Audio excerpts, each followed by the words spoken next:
Mais on va ouvrir cet échange avec, vous le savez, une grande témoin, qui est ingénieure agronome, spécialiste en halieutique. Mais ce n'est pas pour ça que vous la connaissez. Vous la connaissez comme tout le monde parce qu'elle a été la première femme à avoir accompli un tour du monde en solitaire et en compétition à la voile. C'était en 1991. Depuis, elle a eu un très beau palmarès. Depuis 2009, vous le savez sans doute, elle est présidente de la branche française du World Wide Fund, le Fonds mondial pour la nature, WWF. Elle a été extrêmement active à la fois lors de la préparation de la COP 21 et pendant la COP 21.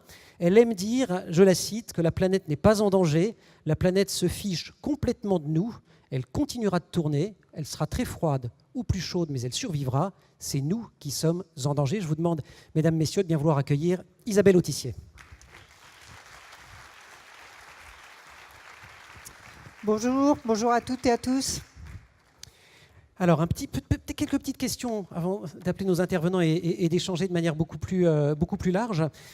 Quand on a échangé il y a quelques jours autour de cette thématique de l'expérimentation, une des premières choses que vous m'avez dites, c'est pour expérimenter, il faut accepter de se mettre en déséquilibre. Bon, ce qui pour quelqu'un qui a le pied marin n'est peut-être pas très effrayant, mais pour les autres, à la fois individuellement mais aussi collectivement, comment se met-on dans cet état d'esprit? Parce que c'est avant tout peut-être un état d'esprit.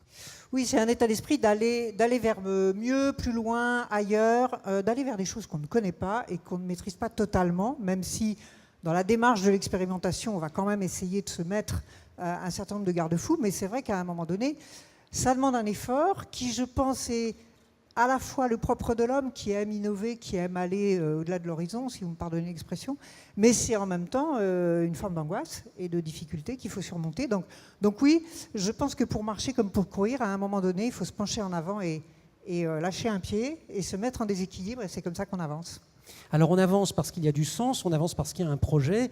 Vous le dites de la planète, mais au fond on pourrait le dire de n'importe quel pan de l'action publique. Il ne suffit pas de travailler sur l'affect, il ne suffit pas d'avoir de bonnes intentions, de bons sentiments. À un moment donné, il y a aussi la question des moyens qui rentrent en ligne de compte et il faut articuler les deux. Alors ça résonne de manière un peu particulière aujourd'hui, étant donné la teneur des débats et des échanges entre l'État et les régions ces derniers jours. Mais l'ingénieur en vous et également la pilote de projet pense qu'il ne faut jamais séparer le sens et les moyens. Oui, je vais vous donner un tout petit exemple qui vient du bateau à voile. D'abord, il faut répondre à une question précise. Moi, j'avais une question précise. Je ne suis qu'une femme. Un petit peu moins costaud que mes camarades masculins, il n'y a pas de raison pour que j'aille moins vite. Voire, je veux aller plus vite. Donc, qu'est-ce que je fais sur le bateau pour me faciliter la tâche? Donc, on a à l'époque innové dans une quille pivotante, je vous passe les détails. Mais qu'est-ce qu'on a fait finalement? On s'est dit, voilà, on a une enveloppe budgétaire. Et à l'intérieur de cette enveloppe budgétaire, comment est-ce qu'on va optimiser? C'est-à-dire que finalement, on s'était défini une sorte de barème de prix au nœud. Le nœud, c'est les vitesses pour les marins. On savait que voilà, tout ce qui nous permettait d'aller d'une certaine manière plus vite, ça avait tel coût. Et qu'on a fait des échelles comme ça. On s'est dit, voilà, on a les moyens de faire ça ou pas. Il y a une question de méthodologie dans les projets tels que vous en parlez. Et y compris quand vous parlez de certaines autres innovations, y compris des innovations liées à la sécurité du navigateur, parce que vous vous êtes retrouvé en situation fort périlleuse, et après vous vous êtes dit, si ça recommence, il faudrait que j'ai des bonnes solutions. Il y a quand même avant tout la question du problème auquel on veut répondre. Donc j'allais dire, on est dans la conduite de projet. On ne fait pas des grandes réunions pour redéfinir la gouvernance. On commence par se poser la question du problème. Oui, on commence par se poser le problème, éventuellement avec une petite cellule de gens. Et au début, je pense qu'on ne s'interdit rien. C'est-à-dire qu'on va explorer tout le champ des possibles. Enfin, tout ce qu'on va avoir en tête et qu'on va pouvoir mettre sur la table. Après, on va faire le tri. Et après, on va cibler sur 1, 2 ou 3 choses. Et en essayant, si possible, que chaque innovation, chaque bonne idée nous permette de répondre à 1, 2 ou 3 problèmes. L'histoire de la quille pivotante, ça répondait à la vitesse, ça répondait aussi à la sécurité. Donc voilà. Très concrètement, s'il y a des voileux ou des voileuses dans la salle, ils le savent, mais pour les autres comme moi, oui, c'est ce qui permet, n'est-ce pas, à la coque de rester raisonnablement oui, en fait, collé à l'eau, quoi. Pour faire très simple, plus un bateau est à plat, plus il va vite. Voilà, donc c'est pour qu'il reste à plat. Pour qu'il reste à plat, le fait de pouvoir que la quille puisse bouger et monter du côté où vient le vent, ça permet de rétablir l'équilibre. Mais si votre bateau se met à l'envers, éventuellement, le fait de pouvoir ramener la quille sur le côté, ça lui permet de se remettre à l'endroit. Donc on gagne sur les deux tableaux. Conduite de projet, qui est quelque chose de fondamental. Évidemment, est-ce qu'on se pose, est-ce que vous êtes posé sur toutes ces innovations? Il y a ça, il y avait également les systèmes de sécurité dans la cabine, enfin dans la coque, si le bateau est retourné. Est-ce qu'on se pose la question de la diffusion? Parce qu'évidemment, c'est une grande problématique, et on y viendra tout à l'heure, de l'expérimentation en région. C'est que, voilà, est-ce qu'on peut faire différemment selon les territoires ou pas? La question de la généralisation, est-ce que ça vaut la peine de créer quelque chose qui ne pourra pas être généralisé? Est-ce que c'est grave?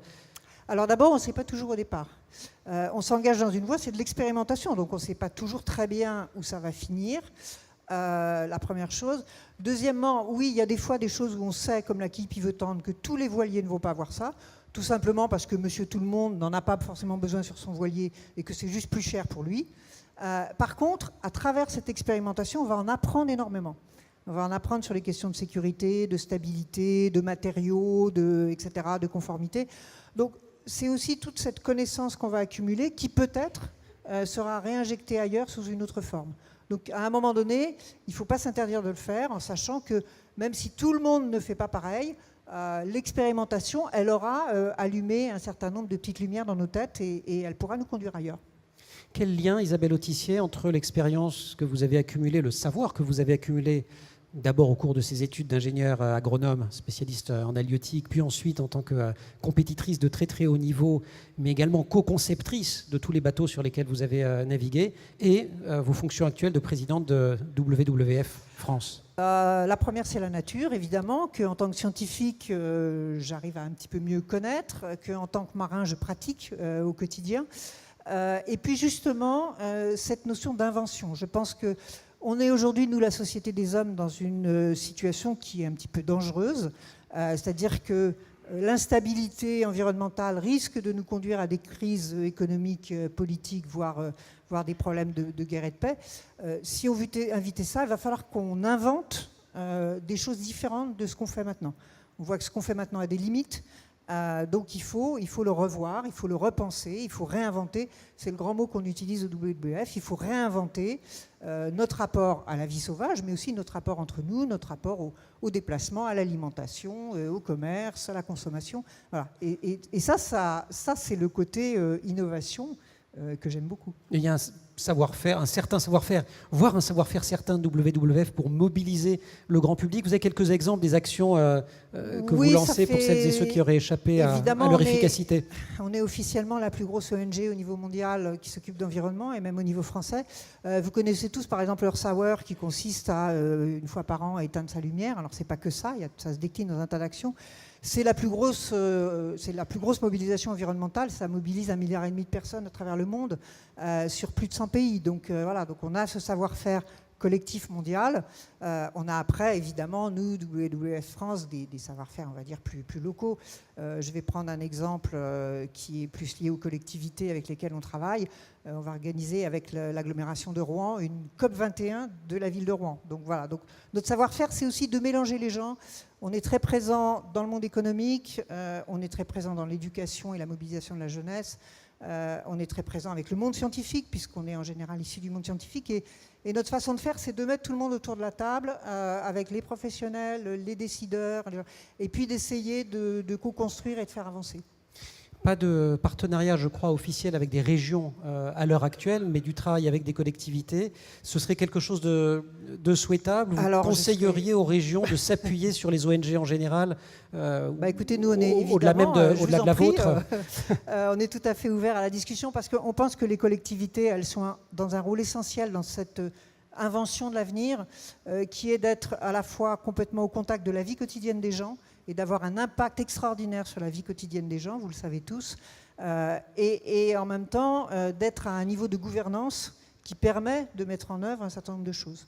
Donc je pense que là, il y a des choses. Donc effectivement, vous l'avez dit, nous, on travaille plutôt aujourd'hui avec des grandes villes, historiquement avec Lyon, autour des écoquartiers. On commence avec Toulouse, avec Rouen. On a beaucoup travaillé avec Paris via Paris 2024, les Jeux Olympiques, puisqu'on a co-construit avec eux leur programme environnemental. On va sans doute continuer à leur demande, tout ça est sur la table. Donc voilà, donc on essaye. Nous, on a des compétences assez variées historiquement dans la biodiversité, beaucoup dans le climat, vous l'avez dit, dans un certain nombre de domaines où on peut amener des expertises, challenger aussi les décideurs, pour essayer d'emmener tout le monde un peu plus loin, un peu plus vite. Isabelle Autissier, merci beaucoup. Vous allez rester avec nous évidemment pendant toute cette séquence. Intervenir, c'est le principe et le privilège du grand témoin à peu près quand il veut, ou quand elle veut en l'occurrence. Merci beaucoup. Vous allez rejoindre il y avait une question de fauteuil, on s'est dit que vous auriez le fauteuil rouge. Ah bon, ça vous très convient. bien. Il aurait pu être vert, mais bon.